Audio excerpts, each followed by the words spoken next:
Hello, welcome back to Westwood, the town where we say, welcome to Westwood. It's definitely not Boston. So, in the last video I promised to just give you a quick update on the rodent damage situation so I can show you the extent of it. And I get to it here before the wave of wood chips reaches the bonsai area. Got some raised beds going on. We're just wood chipping the heck out of this thing. But here we are. We've got, well, let me just say it like this. Basically speaking, I'll draw a line here, digitally. All this stuff, dead. All that stuff, alive. And everything that's dead is almost 100% because of the mouse. And I'll just give you a couple quick highlights of this, just so you can see how devastating this was. Starting with Norway maple number 1, my first ever big Yamadori. The entire thing, oops a daisy, the entire bark and cambium chewed off all the way around, all the little branches, everything gone, no signs of life. Norway maple number 2, same story, completely girdled by the rodent, all the way around, all the branches gone. Norway maple number 3. Believe it or not, that was Norway maple number 3. So I think you're getting the picture. I'll just show you a couple even more egregious versions of this. This was my air layer plum tree that I got from my yard back in Rosendale, which I was really hoping to keep, you know, for obvious reasons, maybe sentimental reasons as well, but that's gone. This was my Japanese maple air layer. Got the entire base of that, and it goes on and on. So many of these pots are completely empty, down to a little stub.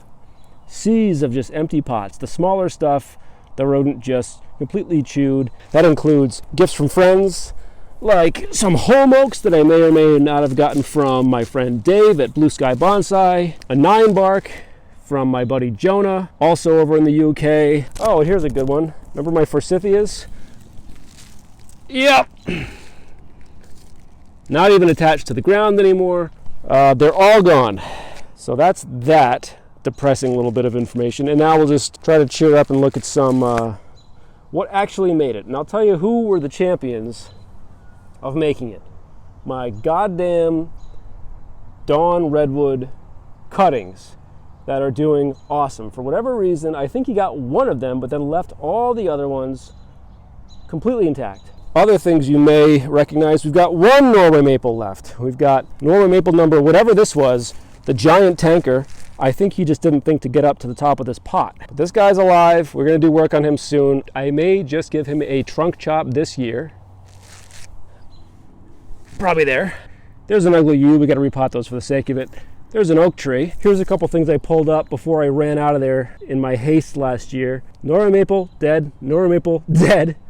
And that's another air layer of the plum, which may be alive. So we've got that going for us.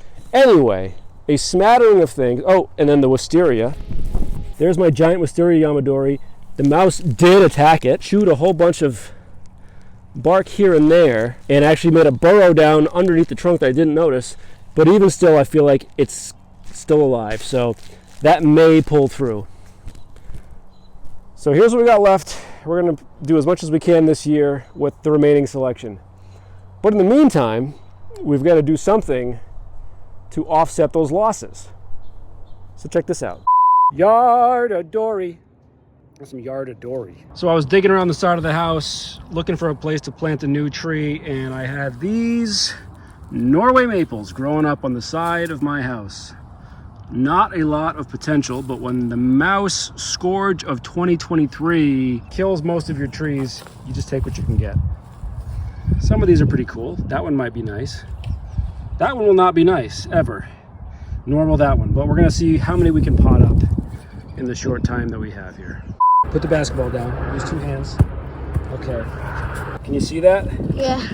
Holy cow, I think what we're gonna do, let's take a look at this. First of all, let's get rid of that. Are you recording? I think so, let me see. Yep. The roots are gonna be tricky. This is dead. Can you see what I'm doing here? Yeah.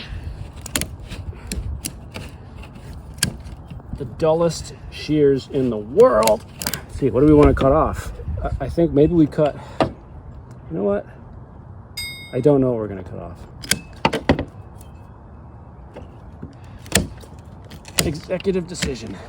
We're going to keep that, and we're going to keep that. That's a funky little tree, huh? Mm-hmm. All right, we're going to cut this lower stuff off. I think this is all dead. Yeah, it's all dead. Can you still see it? Yeah. Okay. And then maybe we'll just worry about a lot of this later. Ooh, those roots just came out. Boy, that's ugly, huh? I think we're gonna have to cut. Let's do a major cut here. It's not nothing.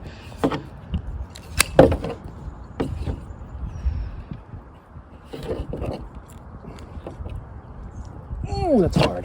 It's almost like dead down there. Okay, that might do it. What we're gonna have to do in the future is make a decision when this thing recovers a little bit as to which one of those two we're gonna keep. Maybe we can get some roots going around here, in which case it'd be kind of a cool tree. You still see it? Okay, it's gonna go back in the bucket. We're gonna do another one. All right, holy cow, look at that thing. What is going on there? Twin trunk, we gotta pick one of these trunks. And I'm gonna pick that one because that's way cooler. What do you think? Which one would you pick? This one. Don't want to do this for that long. Too bad. We're doing it. Focus, focus. Oh, this is the last one we'll do. Cut that big root off. Look at this. It's like instant bonsai. This is great. I need to get the loppers for this. Can you see what I'm doing? Just gonna take that off right there. Now we're gonna see if that's enough root seeds for the trees. All right. That's number 2 done. Number 2. All right, my cameraman ditched me, but here's the last 3. A funky little guy, a very boring little guy, and an even more boring little guy. Sticks and pots, bad quality stuff, but I don't care. Also just saw this weird little forsythia, another thing that the mice ravaged over the winter. I'm gonna dig him up too. This is pretty awesome. Does that look familiar? Or what? That's pretty sick. I love these forsythias. Unfortunately, so do mice. Let me show you what the other one that I had back in the day looked like, just to compare it. Okay, I found the forsythia that this one reminds me of. Oh, there it is. Ah, thanks, mouse. And this big guy we'll put right in here, I think. Boy, does that work perfectly or what?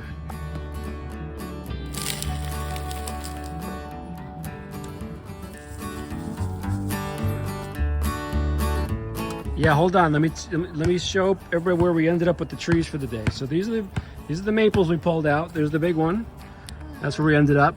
Kind of got a funny little fork in the roots right there.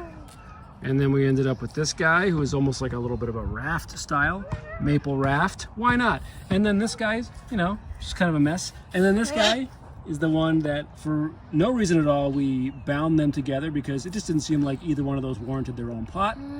And then, and this is the wisteria. This is, what is this? The forsythia, reminiscent of some of the old clump styles that we had. And that's Finkel and Einhorn for no reason. Okay. Not bad. But something's moving in there. And the last thing we're gonna do to offset our mouse losses is plant one of our beloved dawn redwood trees, which is now almost as tall as June, that I started from a cutting. Daddy, I'm taller than it. So that we can once again have a dawn redwood for future cuttings. And just because they're awesome. And it's gonna grow way too big and piss off all the neighbors. And I don't care. Can you ready to dig a hole for this? All right.